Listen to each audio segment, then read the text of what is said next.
پہلا سوال بھائی کا یہ، نام کیا ہے آپ کا؟ سید سعادت علی۔ پہلا سوال بھائی کا یہ ہے، کہتے ہیں ہم نے تبلیغ میں بہت دفعہ سنا ہے کہ قرآن خود نہیں پڑھو، اس سے کیا ہو جاؤ گے؟ گمراہ ہو جاؤ گے۔ دیکھیں قرآن میں دو طرح کی آیات ہیں۔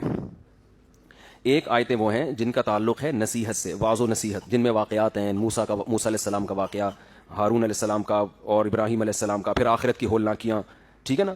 یہ جو قرآن کا موضوع ہے نا، اس کے بارے میں قرآن کہتا ہے وَلَقَدْ يَسَّرْنَا الْقُرْآنَ لِلذِّكْرِ فَهَلْ مِن مُدَّكِرٍ، ہم نے قرآن کو نصیحت کے لیے بہت آسان کر دیا ہے، کوئی ہے نصیحت حاصل کرنے والا؟ اس میں آپ علماء کے محتاج نہیں ہے، یہ آپ خود پڑھیں، خود سمجھیں، خود موٹیویشن ملے گی، اور اتنا آنا بھی چاہیے۔ دوسرا قرآن کا موضوع ہے مسائل، وراثت کے مسائل ہو گئے، طلاق کے مسائل ہو گئے، نماز کے مسائل ہو گئے، روزے کے مسائل ہو گئے۔ یہ وہ قرآن کا چیپٹر ہے جس میں آپ علماء کی مدد کے بغیر واقعی نہیں سمجھ سکتے، اور گمراہ لوگ اس میں آپ کو گمراہی میں ڈال سکتے ہیں آیتوں کا غلط مفہوم پیش کر کے۔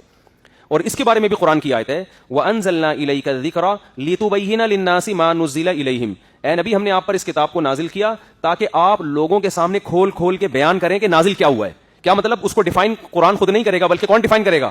قرآن مجمل بات کرے گا، مبہم بات کرے گا، اس کو ڈیفائن کون کرے گا؟ نبی، حدیث ڈیفائن کرے گی۔ اتنا بھی کافی نہیں ہے، آگے قرآن کہہ رہا ہے وَلَعَلَّهُمْ يَتَفَكَّرُونَ، پھر یہ خود بھی تفکر کریں گے۔ ایک ہوتا ہے فکر، ایک ہوتا ہے تفکر۔ فکر سے اوپر کی چیز ہے تفکر، باب تفاعل ہے نا، اس میں تکلف ہے، بہت ڈیپلی جا کے گھس کے گہرائی۔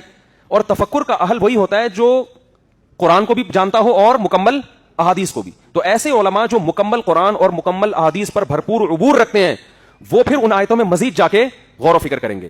تو اس میں انہی متفکرین اور انہی علماء عوام پر لازم ہوگی انہی کو فالو کرے وہ، اس میں وہ اپنی طرف سے قرآن کی آیتوں کی تفسیر نہیں کر سکتے۔ تو جو علماء کہتے ہیں نا قرآن خود سے سمجھ کے خود نہیں سمجھو لوگوں سے، ان کا مطلب وہ مسائل والی آیات، اور وہ مسائل والی آیات آپ کو خود سے سمجھ میں آئیں گے بھی نہیں۔ آپ قرآن کی جو وصیت، جو وراثت کی آیتیں ہیں نا، ترجمہ پڑھیں، آپ کو وراثت کے مسائل نہیں آئیں گے جب تک آپ اس کے ساتھ کوئی تفسیر ایڈ نہیں کریں گے۔ تفسیریں بھی تو لوگوں نے لکھی ہوئی ہیں نا، وہ پڑھنی پڑے گی۔ آپ طلاق کے مسائل ہو گئے، نماز کا قرآن میں تذکرہ ملتا ہے، طریقہ ملتا ہی نہیں ہے۔ تو اللہ کے اس حکم کو پورا کیسے کرنا ہے، یہ آپ حدیث اور حدیث کے بعد پھر فقہا کی طرف آپ کو جانا پڑے گا۔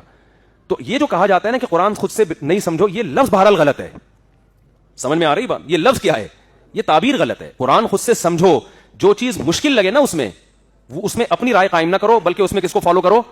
علماء کو۔ یہ یوں صحیح تعبیر ہونی چاہیے۔ خلاص آپ سمجھیں، گھر میں لائیں، رکھیں، یہ تو قرآن گھر میں رکھ کے پڑھنے کے لیے نا۔ یہاں تک قرآن نے کہا ہے کہ نبی سے کہا ہے کہ جو مشرک آپ کے پاس آئے قرآن سننے کے لیے، تو آپ اس کو لائیں حتی یسمع کلام اللہ، تاکہ وہ اللہ کے کلام کو اپنے کانوں سے سنیں۔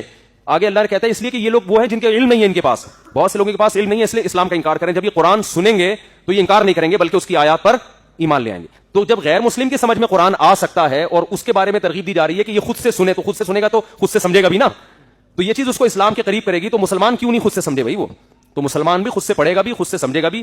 لیکن وہ آیتیں جن کا مسائل سے، فقہی مسائل سے تعلق ہے، پیچیدہ کچھ مسائل تو بہت واضح ہیں، پیچیدہ مسائل سے تعلق ہے، تو اس میں پھر اپنی رائے خود سے قائم کرنے کی کوشش نہ کرے۔ اور صحابہ بھی یہی کرتے تھے، جو آیتیں سمجھ میں نہیں آتی تھی نبی سے پوچھتے تھے، تابعین کی جو آیتیں سمجھ میں نہیں آتی تھی وہ صحابہ سے پوچھتے تھے۔ تو یہ بات اس طرح سے تعبیر درست نہیں ہے کہ قرآن خود سے نہ سمجھو، اگرچہ ان کا مطلب درست ہے، لیکن یہ الفاظ بہرحال خطرناک ہے۔ الفاظ یہ ہونے چاہیے قرآن آپ خود سے سمجھیں، لیکن جو آیتیں سمجھ میں نہیں آ رہی تو اس میں اپنی رائے داخل نہ کریں، بلکہ اس بارے میں علماء سے رجوع کریں۔ یوں تعبیر ہونی چاہیے۔ دوسرا سوال آپ کا کیا تھا بھائی؟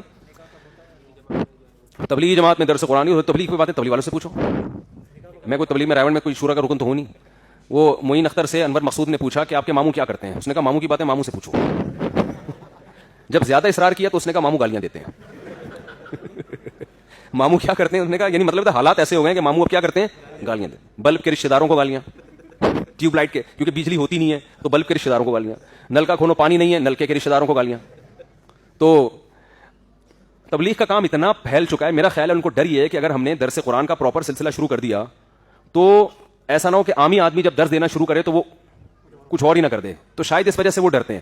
لہذا وہ یہ ترغیب دیتے ہیں کہ جو محلے کی مسجد کے امام ہیں، عالم ہیں، مسائل اس سے پوچھیں، ان کے درس قرآن کے حلقوں میں آپ شریک ہوں۔ دیکھو کام کا حجم جب بڑھتا ہے نا تو حساسیت بہت بڑھ جاتی ہے، تو یہ ڈر لگ رہا ہوتا ہے کہ ایسا نہ ہو کہ جیسے تبلیغ جماعت باہر دنیا میں جاتی ہے، مسائل بتانے کی اجازت نہیں ہے ان کو، اس لیے کہ اتنے زیادہ علماء ہر جماعت میں سارے عالم جا رہے ہو پھر تو ٹھیک ہے، زیادہ تر تو عوام ہوتی ہے نا اس میں، تو اب ان کو مسائل بتانا اگر شروع کر دیں تو غلطیوں کا امکان بہت زیادہ ہوتا ہے، ایک نیا فتنہ نہ کھڑا ہو جائے۔ یہاں تک بھی تبلیغ جماعت پہ پابندی ہے کہ کسی دوسرے ملک میں جا کے کسی غیر مسلم کو اسلام کی دعوت بھی نہیں دینا۔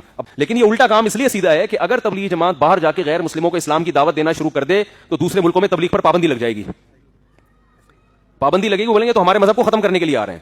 تو کچھ چیزیں سیاسی مجبوریاں ہوتی ہیں جو ہم اور آپ یہاں بیٹھ کے فیصلہ نہیں کر سکتے. جب آپ اس پیمانے پر سوچتے ہیں تو ہاں, تبلیغ جماعت اگر لوگوں کو درس قرآن یا قرآن سیکھنے سے منع کر رہی ہوتی پھر آپ کہتے ہیں, تو وہ منع نہیں کرتے. وہ کہتے ہیں بھائی یہ 3 دن چلا 4 مہینے جو آپ لگاتے ہو یہ دین کا جذبہ پیدا کرنے کے لیے, تو اس جذبے کو کیش کراؤ, قرآن پڑھو جا کے. کس نے منع کیا ہے؟ اب کوئی نہیں کر رہا تو یہ پھر اس کا ہیڈک ہے. یہ میرا خیال ہے تبلیغ والوں کا ہیڈک نہیں ہے.